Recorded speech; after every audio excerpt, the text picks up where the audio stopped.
Welcome everyone to this review of WWE Raw's episode from May 13th. Without further ado, here's what happened. The show starts with Drew McIntyre, who, as usual, criticizes CM Punk and also Jey Uso for losing another title match.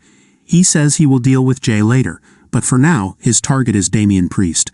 The World Heavyweight Champion himself makes an entrance and asks Drew to, for once, speak directly to the people he's talking about. McIntyre tells him he still doesn't deserve to be champion despite his journey, and calls him a paper champion, saying there needs to be a champion who makes the title. Priest advises Drew to take a good look at himself before blaming others for his misfortune when he brings up the WrestleMania cash-in again. Priest also reminds him that he should have just gone away with his wife once he was champion, but he saw Punk and thought he was more important than his wife. Not to mention when McIntyre got his ass kicked by a guy with one arm. Priest says if McIntyre wants a title match, he will get it. When McIntyre gets his match, he will eat his words. A great match is on the horizon. We'll see if it happens at King and Queen of the Ring or at Clash at the Castle. And a nice promo from Priest, who was quick-witted on the mic. The first match of the evening is a qualifying match for the Queen of the Ring tournament. Io Sky defeated ShainaBasler by pinfall with her moonsault, advancing to the semi-finals. It had been a long time since we saw such a good match from Baszler. She had great chemistry with her opponent. Backstage, Carlito tries to convince Dominic Mysterio why he deserves a place in the Judgment Day.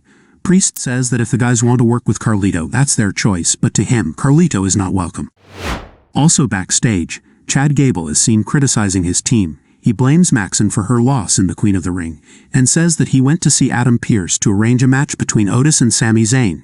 Tozawa, on the other hand, will face Bronson Reed. We move on to a qualifying match for the King of the Ring tournament. Gunther defeated Kofi Kingston by submission with a Boston Crab. Kofi really wanted to win. He attacked Gunther before the match even started and focused on his opponent's legs for a long time, but it wasn't enough to defeat the ring general. This is Gunther's third match since his return and his third victory by submission. It seems he wants to show everyone that he is truly the strongest by making them all submit. Liv Morgan interrupts an interview with Lyra Valkyria to welcome her to Raw and asks, since she's known her for a long time, if Becky Lynch has always been a bitch like she is now. Valkyria laughs and tells her to ask Becky directly. Becky is standing behind them and hits Morgan. Becky says she's not the one afraid of a face-to-face. To your great surprise, I'm sure, Bronson Reed defeated Akira Tozawa by pinfall with his tsunami. Gable was really angry at Tozawa after the match. Next, we have another qualifying match for the Queen of the Ring tournament. Lyra Valkyria defeated Zoey Stark by pinfall with her Nightwing. She will face Sky in the semifinals. Good match, and it's worth noting that Valkyria is already receiving strong support from the audience in her main roster debut. Next up, we had Sami Zayn versus Otis. It was a really short match, but Otis managed to pose some problems for the champion. At the end of the match, Otis prepared for his dance, but Gable stopped him. Otis decided not to listen and performed his worm dance into an elbow drop on Zayn. Gable was furious on the apron. Otis went for a splash from the corner, but Zayn avoided it and hit him with a hell of a kick for the 3 count. After the match, Gable yelled at Otis and slapped him. Being a good face, Zayn returned to the ring and delivered an exploder suplex to Gable into the corner. He prepared for another hell of a kick, but Gable escaped. Despite all this, Otis helped Gable up, but Gable slapped him again. Poor Otis, but let's be patient a little longer. The rebellion shouldn't be too far off. In a non-title match, Becky Lynch faced off against Dakota Kai. The champion had some difficulties against Dakota, who proved she can play an important role in the women's division. At the end of the match, Lynch managed to counter a pin from Kai and turned it into a disarm her, but Sky and Kairi Sane weren't about to let their teammate lose. They stormed the ring and attacked Becky, forcing the referee to stop the match.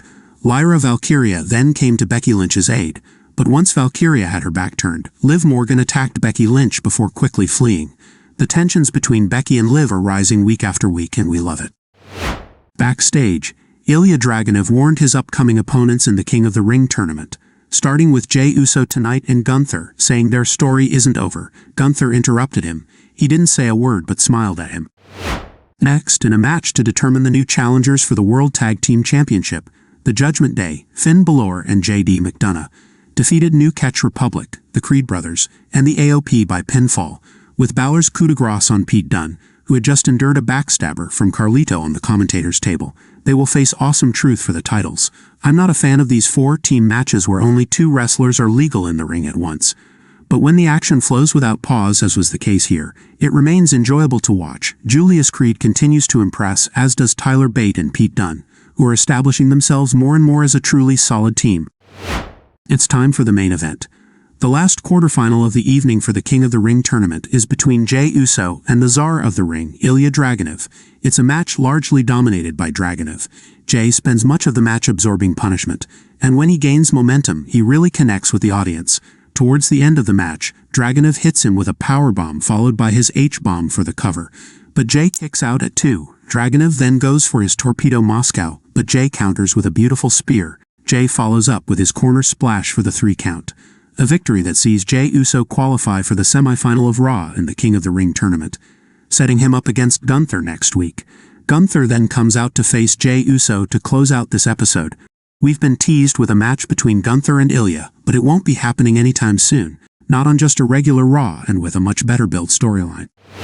That's it for this review. Did you enjoy this episode of WWE Raw? Give me your opinion in the comments. Until the next video, take care, see you soon.